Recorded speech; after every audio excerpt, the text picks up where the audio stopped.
Assalamualaikum warahmatullahi wabarakatuh.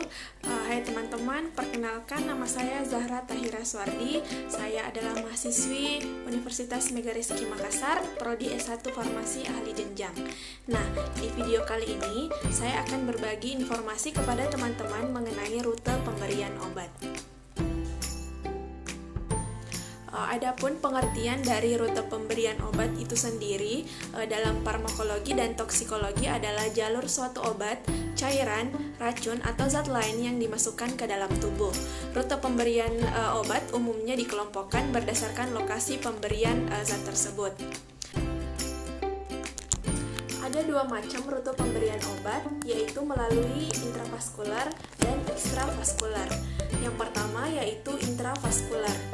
Pemberian obat secara intravaskular artinya obat langsung dimasukkan ke dalam pembuluh darah vena atau arteri. Dalam hal ini tidak ada proses absorpsi obat, maka semua obat atau dosis yang diberikan yang ada dalam sediaan masuk ke dalam tubuh. Kemudian rute pemberian obat secara intravaskular bisa melalui 3 cara, yaitu yang pertama intraarteri, yang kedua intravena, dan yang ketiga yaitu intrakardial. Intraarteri artinya obat langsung dimasukkan ke dalam pembuluh arteri. Kemudian intravena artinya obat langsung dimasukkan ke dalam pembuluh vena. Dan yang ketiga intrakardial yaitu obat langsung dimasukkan ke dalam pembuluh jantung. Yang kedua yaitu ekstravaskular. Pemberian obat secara ekstravaskular artinya pemberian obat secara tidak langsung, misalnya melalui mulut atau intramuskular. Dikatakan tidak langsung karena obat terlebih dahulu diabsorpsi, yaitu perpindahan obat dari tempat pemberian ke dalam aliran darah. Ada 7 macam rute pemberian obat secara ekstravaskular, yaitu yang pertama oral, yang kedua sublingual, yang ketiga bukal, yang keempat subkutan, yang kelima rektal, yang keenam inhalasi, dan yang ketujuh intramuskular. Yang pertama yaitu pemberian obat secara oral. Pemberian obat secara oral adalah melalui mulut, baik dalam bentuk tablet, kapsul, sirup, dan bentuk sediaan lainnya. Yang kedua, pemberian obat secara sublingual, di mana obat ditempatkan di bawah lidah. Ini berarti bahwa pil atau tablet diletakkan di bawah lidah, di mana obat tersebut akan larut dan diserap ke dalam aliran darah. Kemudian yang ketiga, pemberian obat secara bukal.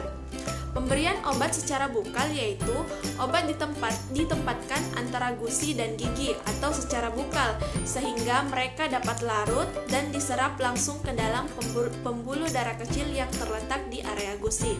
Kemudian yang keempat yaitu pemberian obat secara subkutan. Pemberian obat secara subkutan yaitu pemberian obat melalui suntikan ke area bawah kulit, yaitu pada jaringan konektif atau lemak di bawah epidermis. Yang kelima yaitu cara pemberian obat secara rektal, yaitu rute pemberian obat melalui dubur yang langsung masuk ke dalam rektal. Jenis obat ini ditujukan bagi pasien yang tidak bisa menelan obat secara langsung, mengalami mual parah, atau harus menjalani puasa sebelum dan setelah operasi. Yang keenam yaitu pemberian obat secara inhalasi. Jadi pemberian obat secara inhalasi yaitu pemberian obat yang langsung masuk ke dalam saluran pernapasan. Cara pemberian obat secara inhalasi ini paling penting pada penyakit paru-paru. Kemudian yang ketujuh atau yang terakhir yaitu intramuskular. Cara pemberian obat secara intramuskular yaitu pemberian obat yang dimasukkan langsung ke dalam otot atau muskular. Nah, itulah tadi penjelasan singkat dari saya mengenai rute pemberian obat. Semoga dapat bermanfaat bagi teman-teman yang menonton. Sekian dari saya. Wassalamualaikum warahmatullahi wabarakatuh.